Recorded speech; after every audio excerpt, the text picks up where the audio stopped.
So Giannis, he chose Miami over Jaylen Brown's corpse. And the Celtics, they got rejected, trying to dump their own finals MVP. And after the draft, they still trying to get rid of this man.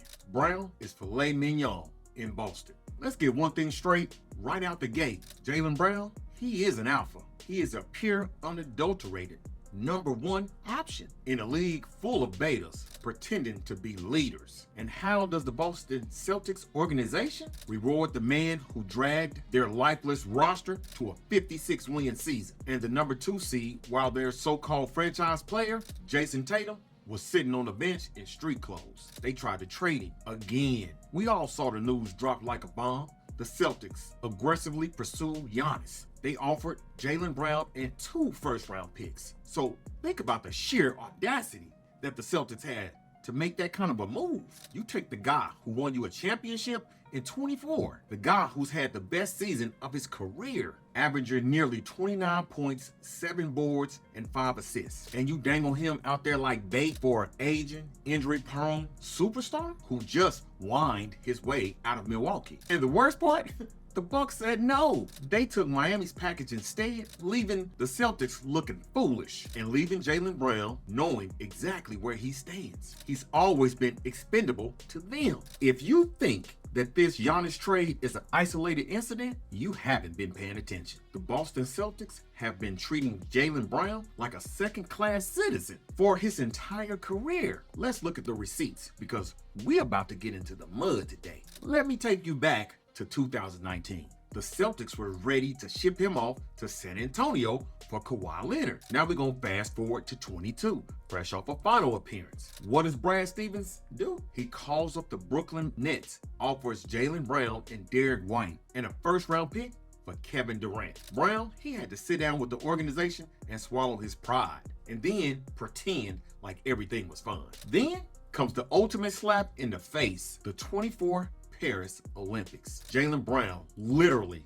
just won Eastern Conference Finals and Finals MVP. He is sitting on top of the basketball world, and Team USA, they tell him to stay home. And who do they take instead? His own teammate, Derek White. Even NBA legends like Tim Hardaway came out and said this was pure politics. And what about this year? Brown puts up monstrous numbers and carries the team without Tatum. He finished 6th in MVP voting, and the media snubbed him from the All-NBA first team. Brown, he said it himself. I'm not the most liked player in the media. And at times, he said he was not the most liked by the fans. He knows they hate him. He knows the media hates him. And deep down in his heart of hearts, he knows the front office don't respect him. Tracy McGrady, he said it best a few days ago. He said Jaylen Brown is deeply frustrated with the Celtics organization. I think his frustration lies deeply in the organization that we don't appreciate him. But let's talk about the elephant in the room. Let's talk about Jayson Tatum. Can somebody tell me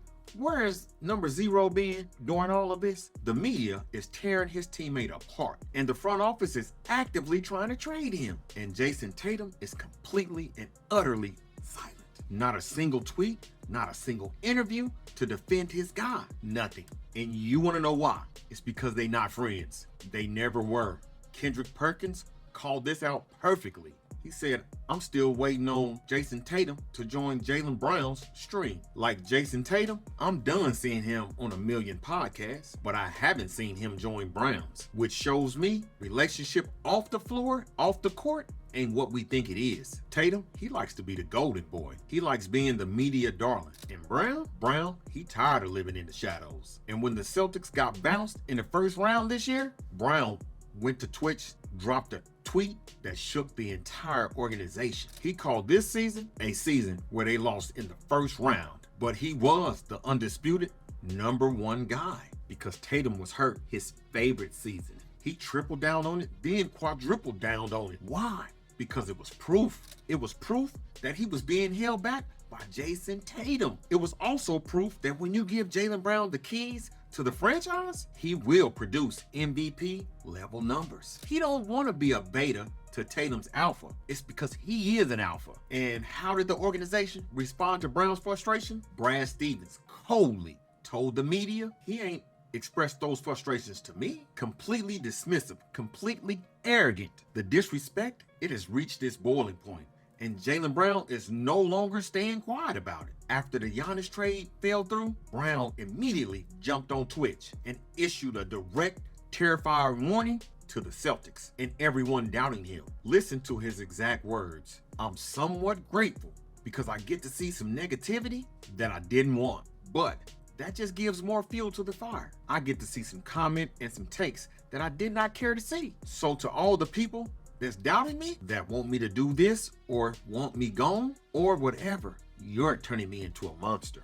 You're turning me into a monster." That is not the quote of a man who wants to kiss and make up with Brad Stevens. That is a quote of a man who's ready to burn the bridge to the ground. He's been fighting with Stephen A. Smith all offseason. And Stephen A., he said, "Shut up and go on vacation unless you want to be traded." Well, guess what? He almost was. And now the fallout is gonna be toxic. Yahoo Sports analyst Kevin O'Connor said it plainly. If you're Jaylen Brown, that's what you're thinking, and they still don't believe in Brown. I'm not sure if Brown and the Celtics can recover from this. You don't just tell your alpha dog that he's just a trade chip for the second time in 4 years and expect him to lace up his sneakers in October with a smile on his face. Which brings us to the 2026 draft. The Celtics, they missed out on Giannis, but the damage is already done. The cat is out of the bag, and Jaylen Brown, he's available. According to top insiders in the game, a trade was supposed to happen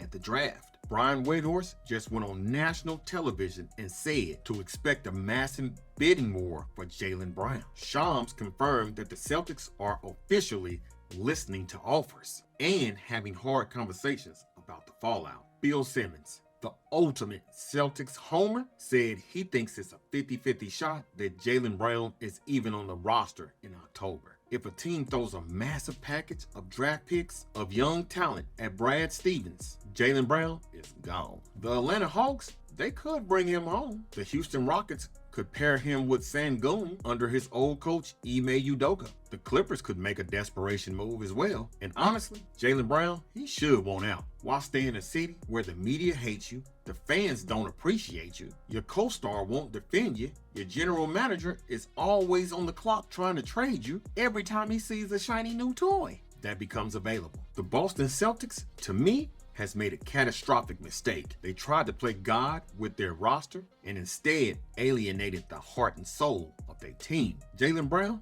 he's a monster now. And whether he unleashes that monster in the Celtics uniform out of pure spite or he unleashes it wearing a different jersey while dropping 40 points on Tatum's head at the TD Garden. One thing is certain, this relationship is broken beyond repair. The trust is gone. The disrespect was too loud. Let me know in the comments below, where is Jaylen Brown getting traded to? And do you blame him for wanting out in Boston? Hit that like button and subscribe for more NBA Raw truth. And I'll see you on the next one. Holla at your boy. Peace. I'm out.